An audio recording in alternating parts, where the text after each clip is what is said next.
Hello, hello, hello, everybody. Welcome, welcome, welcome. Tonight, tonight, my friends, our guest is the one and only Steve L. Belcher, RN, MSN, MS, better known to you as Steve the Kidney Nurse. Steve is a dialysis nurse expert, kidney advocate, and author. He is also the founder and executive director of the Urban Kidney Alliance, Inc., a 501c3 not for profit organization dedicated to kidney disease awareness and education in urban communities at risk for kidney disease, diabetes, and hypertension. He has been involved in the kidney dialysis industry for nearly 4 decades. He served in the United States Army from 1982 to 1985 as a 19 Delta Cavalry Scout during the Cold War. He currently holds two master degrees, a Master of Nursing Science with specialization in leadership and management, and a Master of Science in Health Education and Promotion, both from Walden University. He also holds a postmaster certificate in not-for-profit management. He's also a member of the Golden Key International Honor Society and a recipient of the Presidential Volunteerism Award at the gold medal level, which is the top, folks, from the President of the United States. His current books include How to Survive Outpatient Hemodialysis, a guide for the patient with kidney failure, the Dialysis Patient Handbook of Information, and the latest book, Conquering the Big Three, a guide to diabetes, hypertension, and kidney disease. He's currently working on a short film document, and I already got him to promise to come back after he's done with the movie. He's currently working on a short film documentary titled The American Kidney Crisis. You want to know more about Steve? Go to my personal page. The broadcast is pinned to the top of my personal page. Go to the comments, all my research, all of Steve's social media hookups, most of his YouTube stuff is all on there, including information about the book. Tonight, we are going to discuss his new book, Conquering the Big Three, a guide to diabetes, hypertension, and kidney disease. Please give a warm welcome to my mentor and my friend, Steve L. Belcher, the kidney nurse. Steve, how you doing tonight? I'm doing well, Uncle Jim. How about yourself? Doing well, doing well. So did I state everything correctly in the introduction? Oh, absolutely. Okay. Just want to let you know we already got a couple of comments. Absolutely. Our friend Lisa Smallwood Belk is on the broadcast, wants to say hi. So hi, Hello, Lisa. Lisa.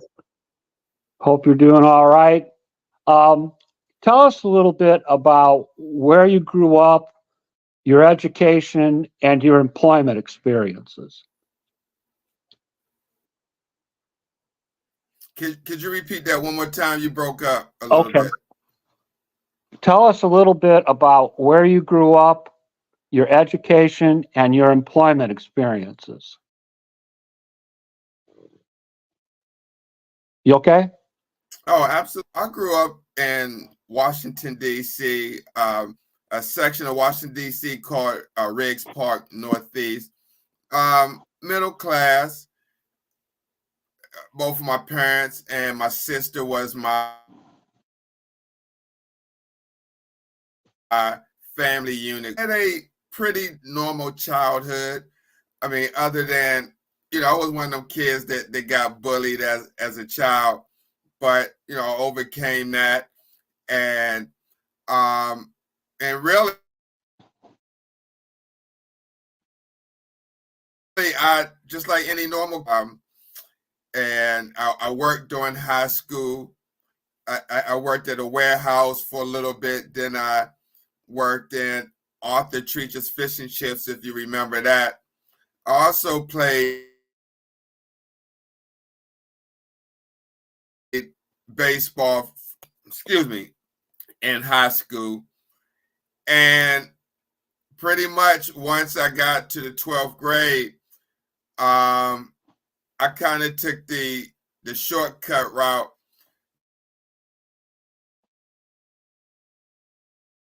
Meaning I didn't go to college at first. I wanted to eat out. So I thought the military was that route. So I signed up a year ahead, called the delayed entry program in 81. And once I graduated in 1982, later, 12 days later, I was at Fort Knox. Okay. Training, Knox training, Army. I know they don't mess And, around when you sign up. and oh no, this was pretty much shock to the system because up until that point, I really never been away from home, and especially into the military. And it was a wake up call. Great experience. I had an opportunity to go to Germany. I was in Germany for a year and a half. Had the opportunity to patrol the East-West German border when it was up, and so that's a lot of people don't know about when the fence was up, the Berlin Wall. So I wouldn't trade that for the world. My experience that I've gained in the military, and then once I got out of the military down in Texas, that's where I discharged that. Me and my wife at the time moved to Austin, Texas, and better opportunity. Killeen is a small town where Fort Hood was at, where Fort Hood is, and so I thought moving to a larger city would bring in more opportunities. But at this time in 1985, the cost of living was real cheap, and the pay down there wasn't really. But that's where I learned dialysis. I went to a trade school that I seen on TV called the Capital City Technical Trade School, and they had a class for medical assistants to excel in that. Never had really any medical experience whatsoever other than volunteered in 1979 at the local hospital, which is now closed. We had a real big snowstorm,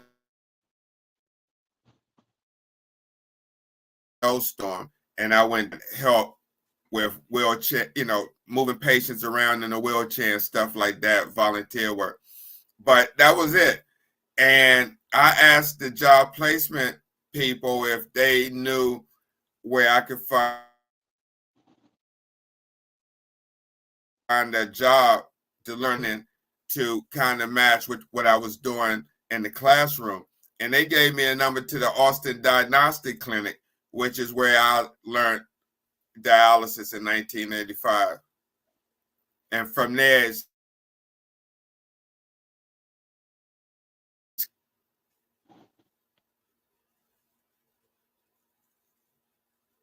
yeah. And I mean, that's pretty it far as my growing up. Okay. Tonight we want to talk about your book, and just so I can show the folks, this is Me to go my into how I copy. got to this point. Yeah, sometime soon.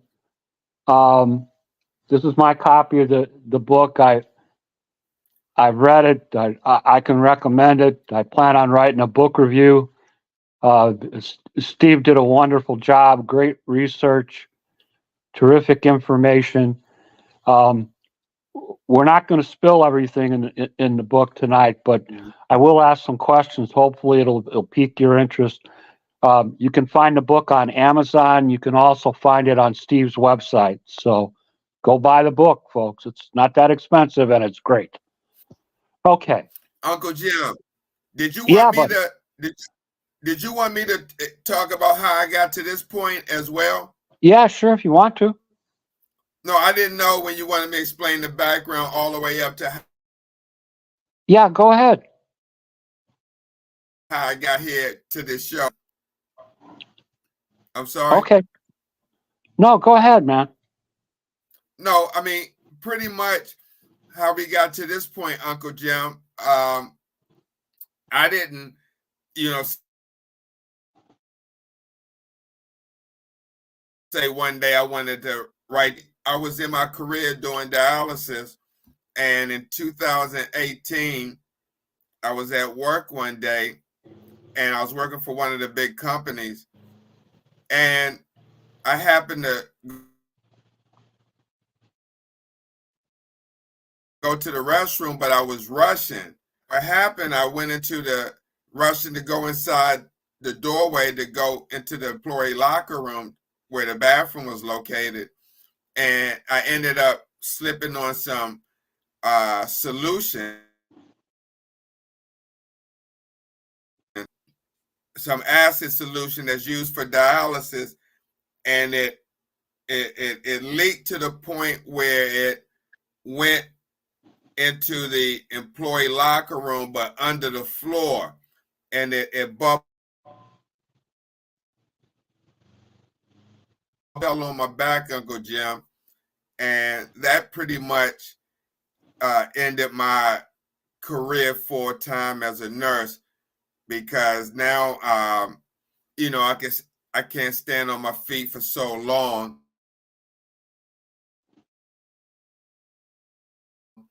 Even though I know I'm pain, but during that period when I was out in the beginning, around 217, well, I'm sorry, 218, and 214 is when I started.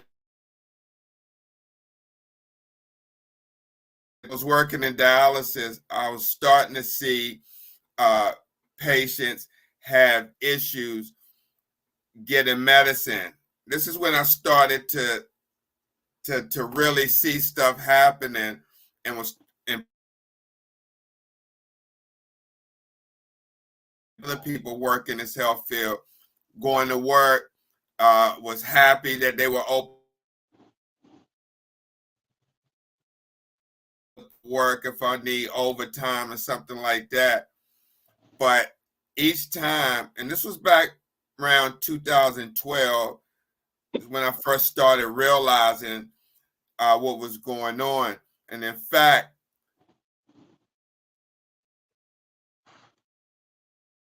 that's when I raised there's a lot of minorities on dialysis, because each clinic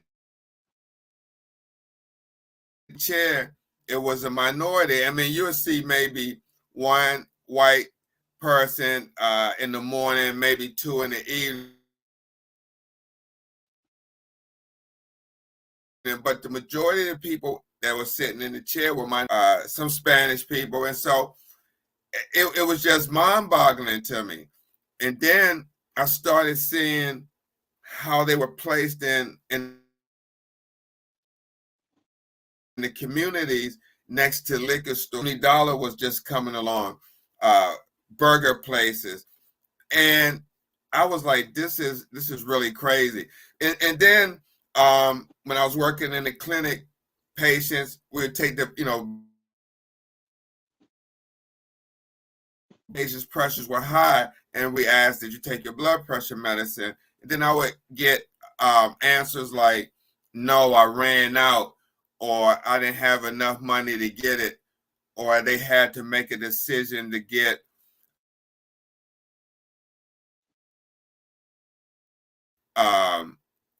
pay a bill. It was like they had to make a choice. And of course, if somebody had to pay a bill or get something to eat before they get medicine that may cost $100 and something, they're going to pay the bill.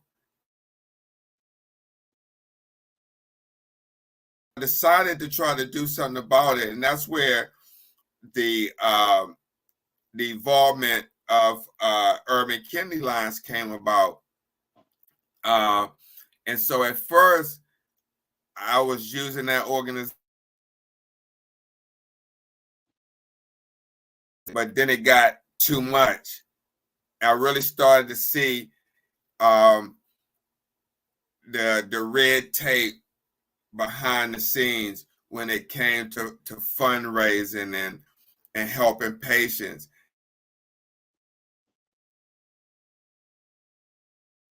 Pretty much my money at first. And then, I was getting donations here and there from bigger corporations. But the problem was that a lot of these organizations, the larger ones,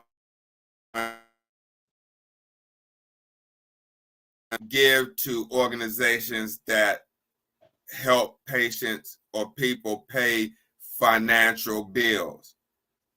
And so that wasn't happening. So I had to switch it up and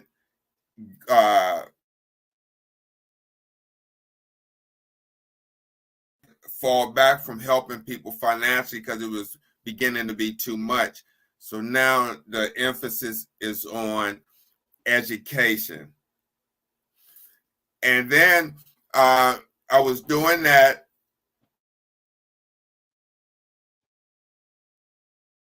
Videos started coming out where we started doing the shows, myself and Tamika, that I met along this journey.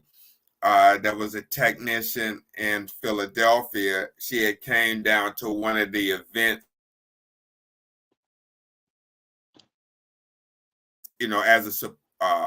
as a support, and that's when we met face to face.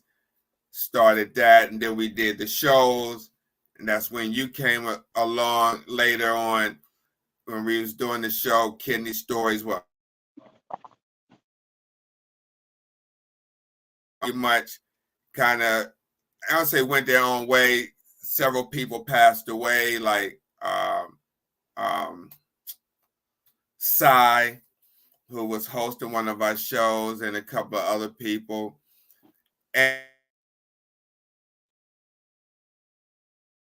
And so I just continue with Steve, the kidney nurse. And at this time, I didn't have the books. Then 2020 COVID hit and had everybody inside pretty much. And that's when I got kind of like a pit, write a book for patients starting dialysis, because what I started to see, a common theme with people is when they found they got stabilized, and then the case manager would come into their room and find out where they live so they could see what clinic that their fast track process. They got stabilized, get the information, they got discharged, and they was in a center with no information, didn't know what was going on, had any information about other treatment options. You would have patients that would get that information, but the majority of people don't get that information, and they get in the clinic because this is how the company makes their money. If they're a dialysis clinic and they're a corporation, they got share business they're in. I understand that, but a lot of people don't. And so what happens is you go to the clinic and they don't tell you about home dialysis clinics now. And still, even though they're mandated by CMS to talk about transplant, a lot of these clinics you go in, you walk in the door in the patient lobby, you don't see anything about transplant. Small wording, and you got to be up and read it, but it's not like they come to your chair at a lot of places and say, you want to get a transplant, you want to get a transplant. That doesn't happen. So it needs to be, well, I try to put more in what it is when it comes to kidney disease, whether it's pre-kidney disease, whether it's the education inside the unit, or post transplant, any lend my knowledge to help that person didn't know anything before. That's what I try to do. And that's where that first book, this Patient Handbook of Information, is just what it says, a handbook of information, because now that you're situated and on dialysis and you learn the fundamentals of what's going on, you're orientated to the facility, and control, about the access and everything else in the first book. The second book takes you on now the process of what goes on in this new normal. Like most patients go to the hospital. Like chapter one talks about dialysis and transportation, trying to get to dialysis, and then dialysis in the hospital. And it goes on and on about everything that someone that's connected with kidney failure dialysis or even home dialysis deals with now on a daily basis, or they might deal with. I talk about work in dialysis because some people want to go back to work and they don't know that process, and the different language on what to say to their employer in trying to save their benefits of, hey, did you know my disease is a disability? And now you fall under the just good pointers and fundamental information that one could definitely benefit from. And even veterans, and this is from the dialysis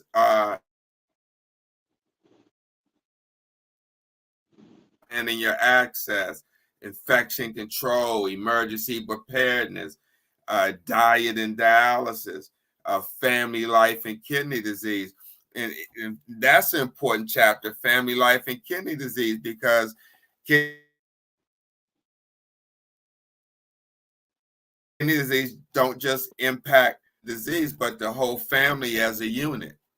So all that came about just pretty much sitting around during COVID, thinking of ways that I can help people. And again, I do these broadcasts. There's not a big turnout there wasn't a big turnout for the broadcast. So I said, let me put this information in a book so people can get it. And now,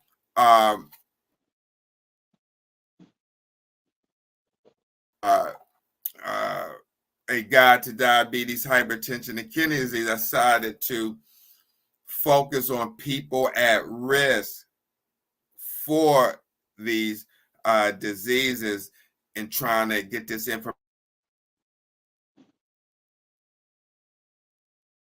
out there so they could be aware of what's going on and trying to conquer, as the title say, the big three, because they are three big diseases that can definitely change your life.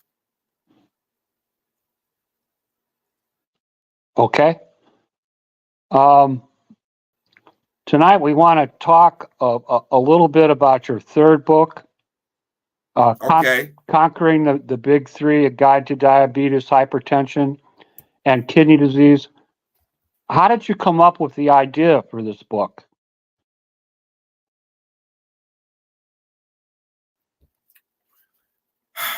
Uncle Jim, you can go out and see it out in the streets when it comes to the dialysis clinic, the escalation of dialysis clinics and urban communities, the restaurants, the Family Dollars. Diabetes and hypertension are the two leading causes. And so I said to myself, how can, at risk where they could be headed to if they don't put breaks on their lifestyle, meaning eating out late at night.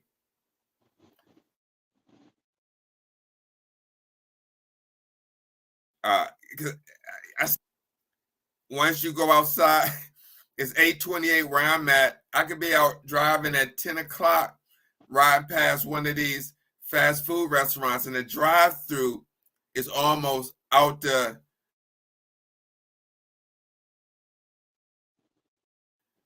parking lot, play up the street from, and during lunchtime, cars are out the parking lot, and it's not just here, but all around the country. You see this fast food restaurants making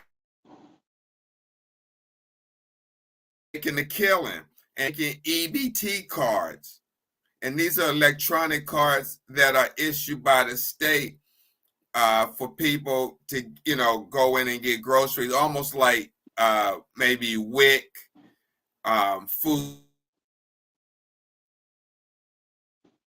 stamps, but they're called EBT now. They're technically supposed to be used to go grocery shopping to get milk, maybe some meat, fruits, vegetables. Now,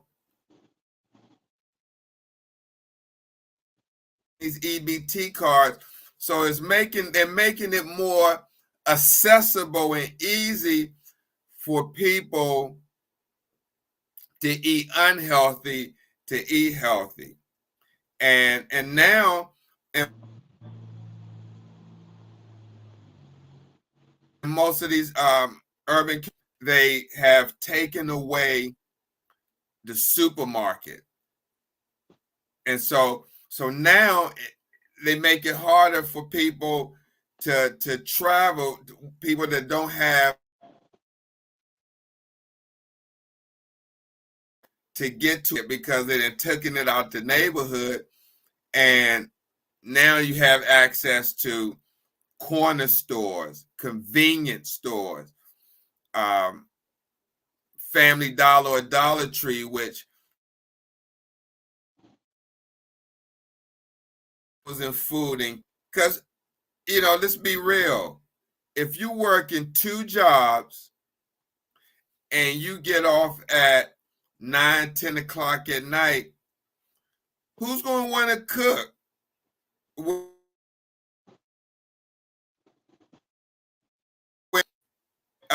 Who's going to want to come home? You tired? Those days are over where you come home and cook food. Some people do still cook their own meals, but for the most part, people are eating. They are mentioning that deli meat has been linked to class 1 carcinogen, linked to cancer. And so when you're in a environment, almost have nowhere to turn, and you have some people that have access to fresh fruits and vegetables, but aren't practicing that lifestyle. So when we see the high rate of kidney disease, I mean, it's estimated that 750,000 people each year are diagnosed. And when you see that, as I always say, I just try to do my part in this. And so I came up with the idea of doing the guide to help people, a simple guide that is no big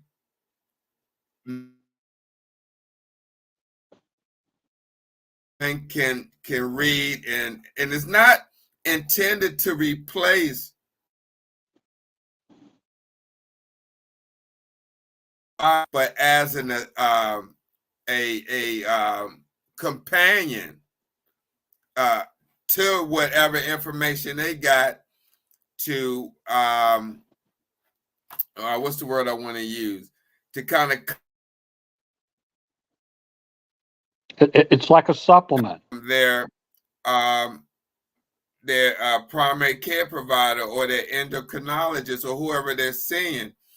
But it's packed with great information in addressing diabetes. Even if you don't have it in diabetes, this would be the guide to get your hands on so you can understand what diabetes is. So a lot of people have a misconception of what diabetes is, and that they're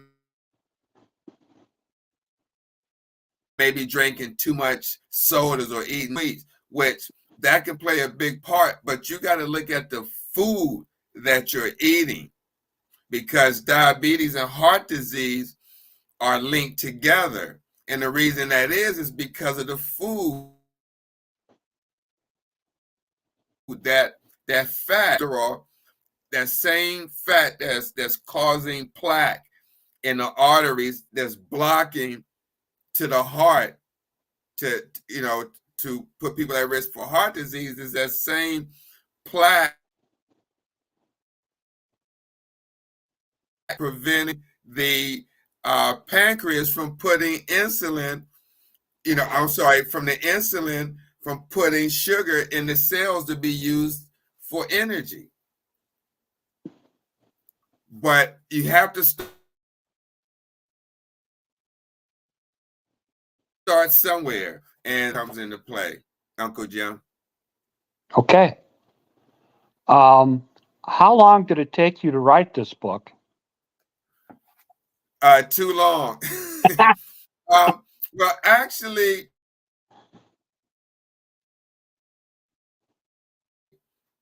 I want to say 2 months. 2 months of compiling the information, putting it together, and just the whole writing process. Getting the information is easy. It's the writing process. Okay. Would it be And finish the writing process? I'm sorry. Go ahead. would it be fair for me to say that the book is a guide to what strategies on high blood pressure, diabetes, and kidney disease would help these patients live better with these ailments? Yes. Okay. Absolutely. Let's talk for a minute about diabetes. What are some of the key points to living well with diabetes, and how do you go about controlling it? Can you repeat that one more time? You broke up when you was asking the question. Okay. Can you tell us what some of the key points are to living well with diabetes and how to control it? Did you say, because you broke up again, did you say Okay. how to control diabetes? Yes. If you have it? Yes. Is that what you were saying? Yes, sir. Okay. Okay. So if one is at risk for diabetes or have it, I mean, there's many ways, but let's say if one, and this probably can go for people who have it, but once you have diabetes, you got some people that had it for years. I'm talking about years, like 2 decades. But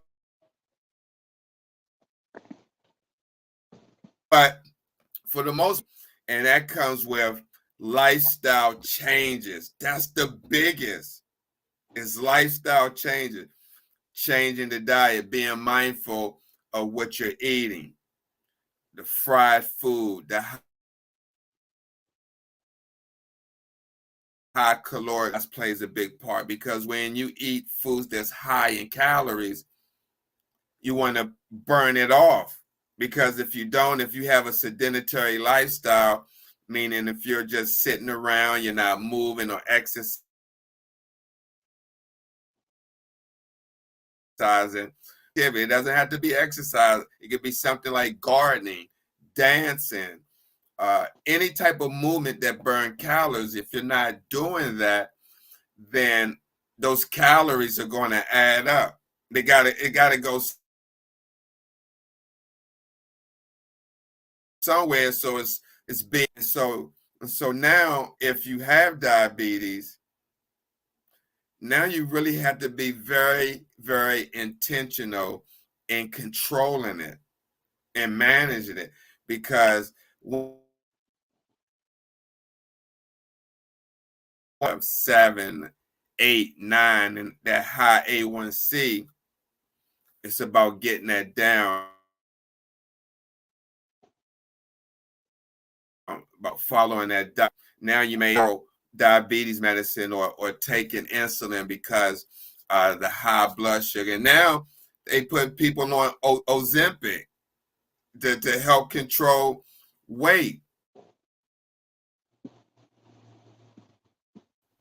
So now they say, oh, I just take Ozempic instead of doing the physical exercise or physical activity. But in managing, you got to have strict control of that blood sugar.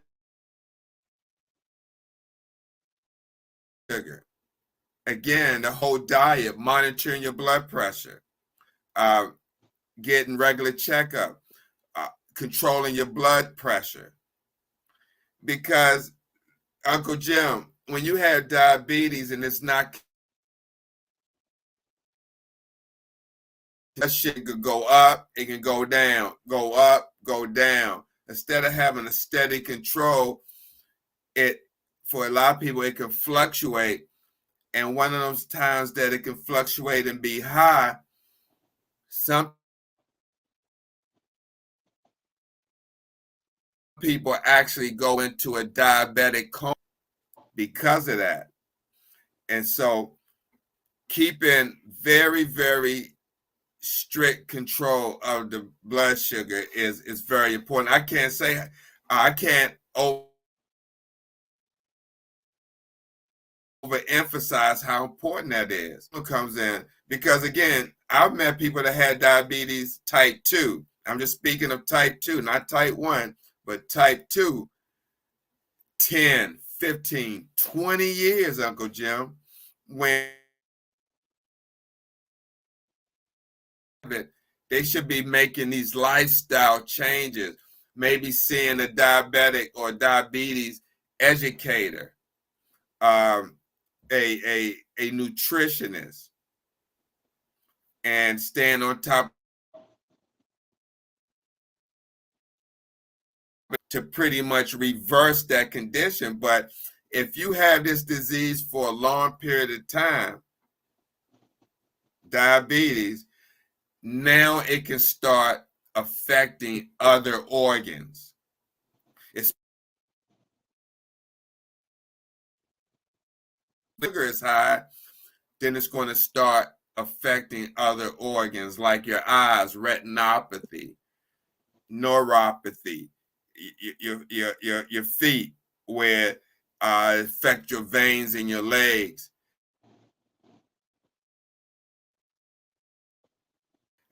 Also called arteries disease, PAD, where it affects your veins and they become narrow, and now the blood can't get to your lower extremities, your feet. And that's why when people have a cut or a wound on the blood down there, because there's a lack of oxygen and nutrients that's going there because of the peripheral artery disease. And that's all stem from diabetes. So once it gets out of control, really a management process now, Uncle Jim, in managing disease to prevent further damage. And that's the same way with kidney disease, Uncle Jim. And 9 out of 10 people have stage 3 and don't even know it. And then once they find out they have it, they're trying to salvage what function that they had left. So that's, Uncle Jim, you mentioned in the beginning, I've been in this almost. Now, when you work with people such as I have, doing acute dialysis and getting calls at 3, 4 in the morning, being on call, and you go in and set up with the breathing mask on, they already been through getting the catheter, the temporary catheter put in. Now they just waiting on me to get there to start the treatment, to do emergent dialysis. And I get there, they looking at me, maybe they didn't know that when they woke up this morning that they were going to be in the hospital at 12, 1 o'clock, 2, 3 in the morning, fighting kidney failure. And so to do this, and I didn't, I tell people, it wasn't like I sat around trying to decide, writing books. It was like almost like a epiphany or a spirit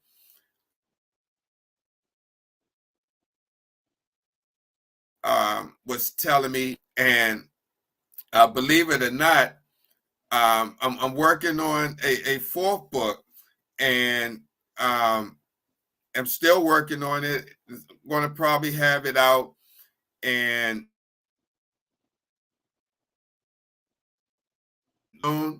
probably around my birthday or maybe before. And this one is going to be called Navigating the Dialysis Journey, a guide for families. So this book is going to be for families. Caretaker type?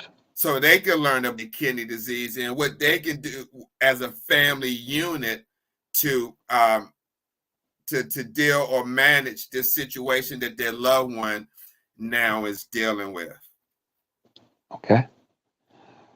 Talk to us a little bit about hypertension or high blood pressure. How does one control it? And what are some of the consequences of uncontrolled hypertension? Yes. Again, it goes back to prevention and hypertension, high blood pressure. I mean, you got a lot of things that can lead to it, but I'm just going to just be very basic.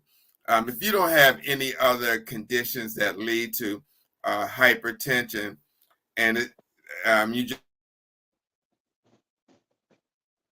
just trying to manage that, again, lifestyle changes, reducing stress levels, watching your sodium, watching the food you eat, because again, excuse me, you pretty much, and you can't get away with it because salt is in pretty much everything. Not unless you're really being very, very intentional, meaning you just buying herbs and spices and you ain't messing with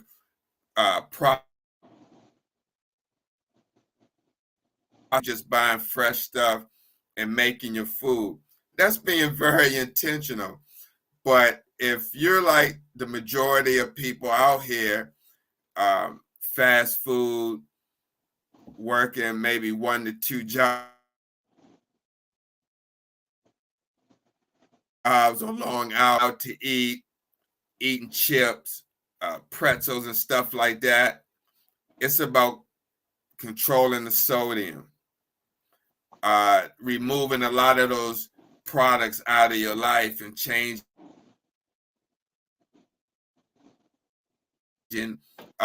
your diet, on medicine, taking your medicine as prescribed and trying to find ways to get off of that medicine as well. Some people can't get off of that medicine because their blood pressure is 100, 200 over 110, 120. And so like you got on social media where you see people talking about this smoothie, doing that smoothie, or certain concoctions to lower your blood pressure or get rid of high blood pressure or diabetes. And you got to be careful with that. I'm not saying don't try it. They're healthy remedies, natural remedies like garlic and other things you can mix as a paste and take. I don't know, but if you do that, you definitely want to check with your health. Invest in a blood pressure monitor so you can keep track of that and not be unaware of your blood pressure. Also, incorporate physical activity.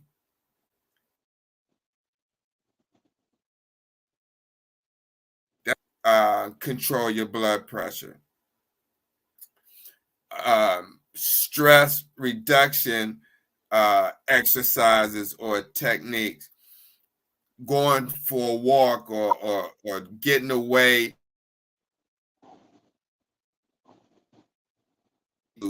things that may help calm you down, meditation, yoga. Again, a lifestyle change. That's basically what it comes down to. And you may have some people say they can't eat, it's expensive to do that. Well, I kind of beg to differ depending on what you consider eating healthy, because you can get apples, fruit,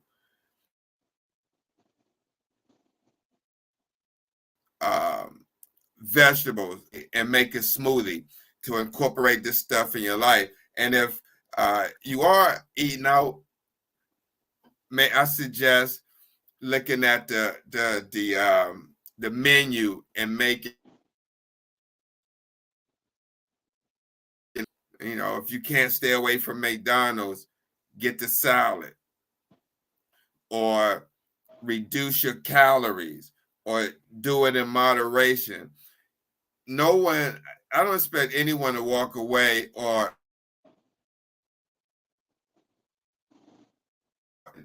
make immediate changes just like that.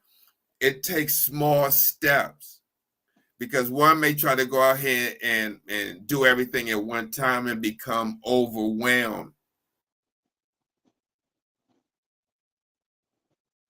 Okay. Increment, small.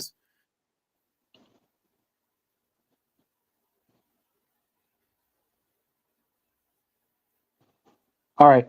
Let's talk for a minute about kidney disease. One of the things that you discuss in your book is the Because importance of, I'm sorry. no, I was going to say, better than anybody else about kidney disease, and especially PKD. So, when it comes to kidney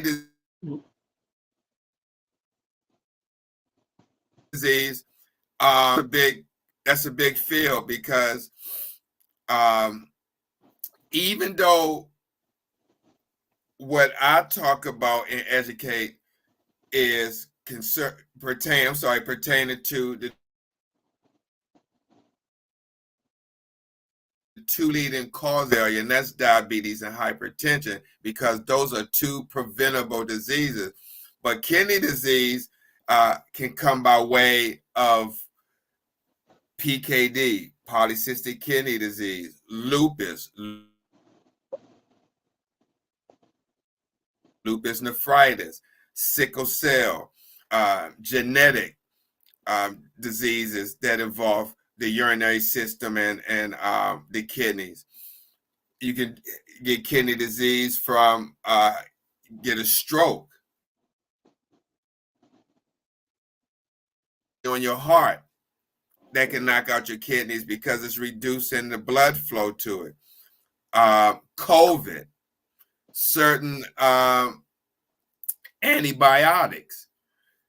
You can go and get an MRI and take the knock out your kidneys. Also, lithium. You can have a mental illness and the doctor can have you on lithium. And if they're not monitoring your kidney function, that can knock it out.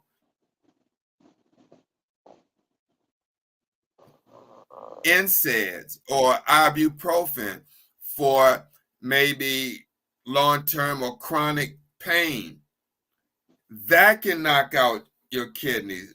Long-term use of ibuprofen or really be vigilant, because it's not just diabetes and hypertension, but a lot of other things that can knock out your kidney. So that's why it's important to get a kidney function test when you're at the doctor. Say, hey, blood and urine test. Some of them, just want to draw the blood, but ask them to do the blood and urine so you can see how your kidney function is, to see if any protein is in the urine, any blood.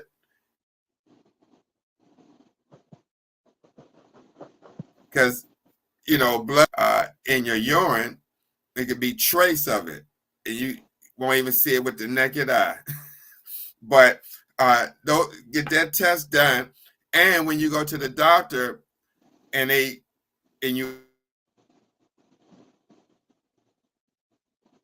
say you want to know, like you want to see the number, because some of them say, oh, greater than 60.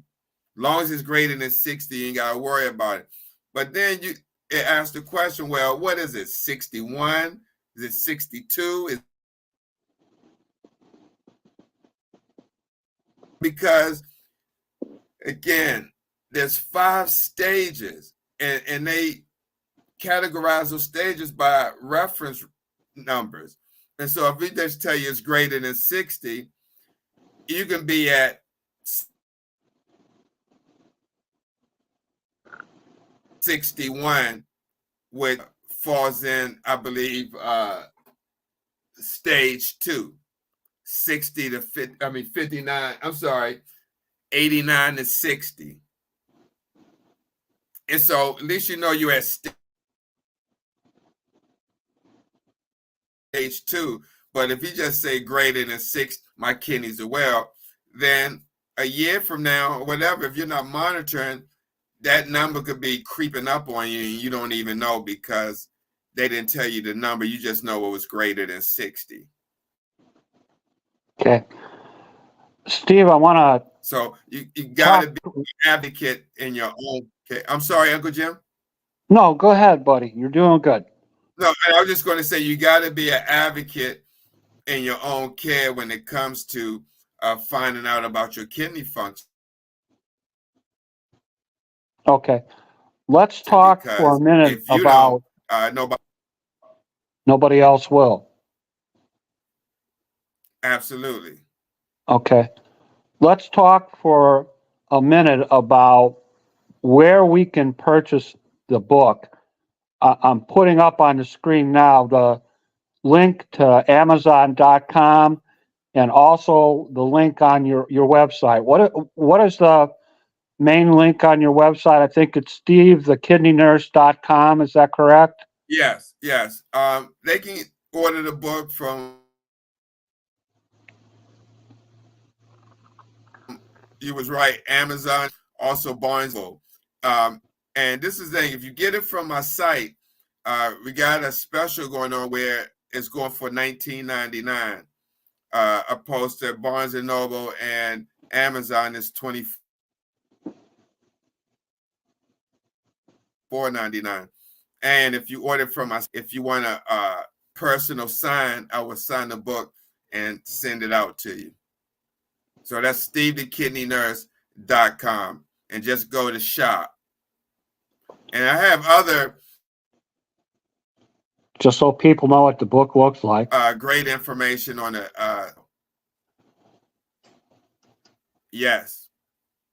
A lot of And great as well as they information can on get that the other website. two books as well. They can get the other two books there as well, Uncle Jim. Excellent. Let's talk for a minute about your social media experience. I've been following you on TikTok, and you've just been knocking them stiff. What's your secret on TikTok to such great success?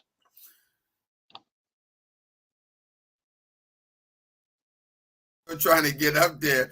But, you know, again, Uncle Jim, a lot of people see me. I'm known for being in front of the dialysis units or pointing them out. And again, my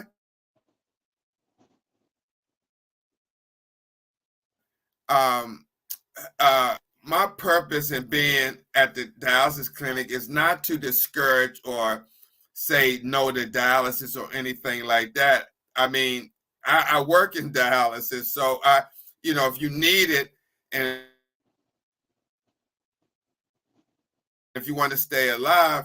But here's the problem, Uncle Jim, is when you have dialysis clinics in communities where you could walk right out the house and walk 25 feet across the alley and you're right at the dialysis clinic in residential neighborhoods or right next to liquor stores or Family Dollars or fast food restaurants. This is a problem because this is a treatment center and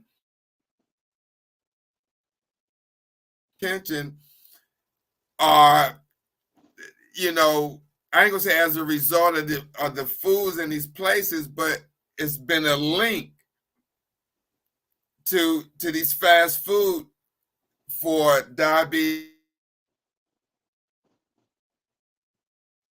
and hypertension. Get in dialysis, now these same places are still there, and some of these foods you're not supposed to have as a patient. So if you got a Family Dollar or a Dollar General or right next to a dialysis place, you got patients that go next door and may get a whole bag of chocolate candy unit and they go around to the chairs, you know, because they're being friendly and they not knowing. And they say, here, you know, offering the other patients candy and they put their hand in the bag and get. And again, the foods in these stores like Family Dollar, Dollar General have hidden phosphorus in it. And so now they may eat some of these foods and not know why their phosphorus level is high and phosphorus in it. It may not be the regular, you know how they say stay away from dairy products, you know, milk, cheese, yogurt, and stuff like that. But you have hidden phosphorus in a lot of these foods like crackers and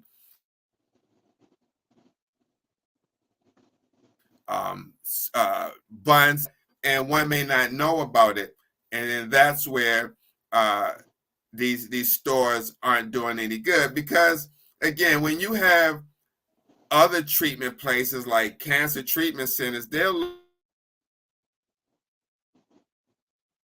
located in a building or somewhere where the atmosphere or the environment is conducive to the treatment. Maybe some trees outside or the lights are down low or there's no congestion. I know a dialysis clinic right now. I know several, but the main one I talk about here in Baltimore is a DaVita. It's right across from a big cemetery. They're facing the cemetery. You can see it, and so that's just like, where does that leave the person?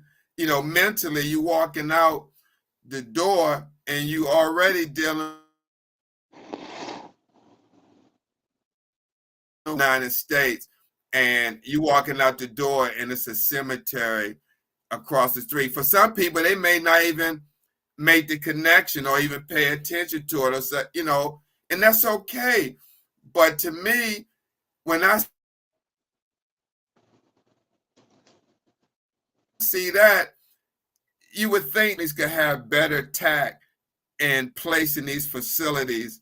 If you're going to put it in the community, put it somewhere other than across from a cemetery. Wow. Wow, that is very inconsiderate. Neighborhood, somebody, when they walk out the house, they see the dialysis clinic. Okay. Steve, do you have any final statements that you wish to make to our audience before we conclude the broadcast for the evening?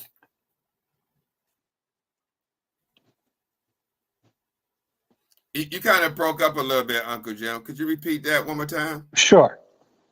Do you have any final statements you wish to make to our audience before we conclude the broadcast for the evening? Yes. Again, guys, I know you see my information out there. The video, TikTok videos, the Facebook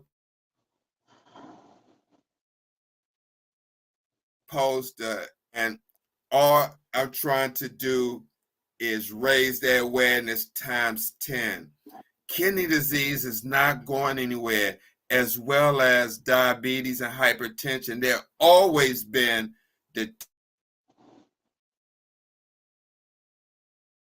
two leading causes. And if you're watching this right now and you, your loved one, or someone you know just been diagnosed with kidney failure, or you headed down that road, this is the book you want to pick. The Guide for Patient with Kidney Failure. And if you're at risk for diabetes, hypertension, or kidney disease, pick up the book we've been talking about tonight, Conquering the Big Three. A Guide to Diabetes, because this will actually set you on the right track and being better prepared and managing your life and incorporating small fundamental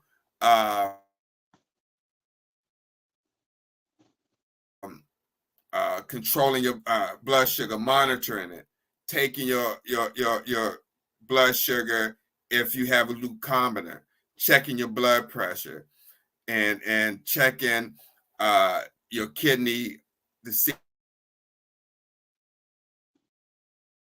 if you got any protein in you by buying dips. These are all prevention. And last but not least, if you are at risk or you think you're at risk, when you go to the doctor, ask them to check you for kidney disease. Ask them to check you for kidney function test to make sure that your kidneys are functioning at an optimum level. And if you do find yourself at stage 1, stage 2, or stage 3, or stage 4, make sure you factor and check out my website for any information that you may not be getting from your healthcare provider. That's it, Uncle Jim. Okay. Excellent advice. As always, Steve, just a terrific interview. Just, wow, so much information. You're such a great teacher. Great educational broadcast. And that's what my friend Steve Belcher is all about, educating people about kidney disease. And tonight he was talking a little bit about diabetes and hypertension, and just does a terrific job.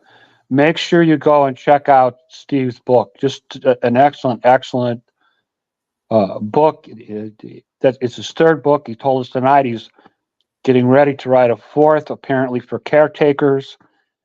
He's working on a film. Lots of interesting things going on from Steve the Kidney Nurse. So we want to thank Steve for coming on and talking to us and educating us. Thank you so much, buddy. Thank you, Uncle Jim. I appreciate you. Oh, thank you. Thank you. Just did a wonderful job. I got a little closing up to do with our audience. I'm going to let you go. I know you're a busy guy.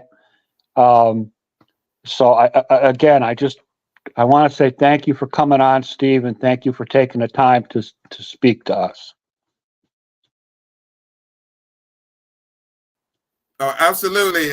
Please, when you come back to Washington, D.C., please check me out so we can go out. I've been waiting to see you again since the last time we met up, and that was 2019.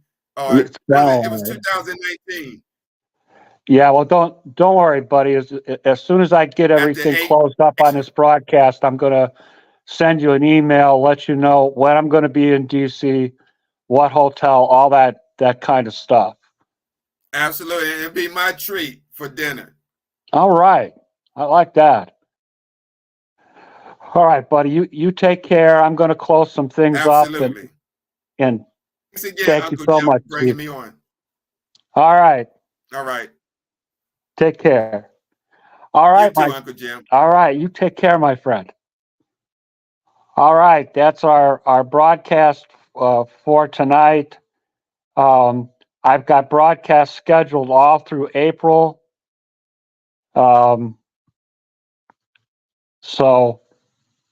watch this space, my friends. We got lots of stuff going on. And I will see you next week.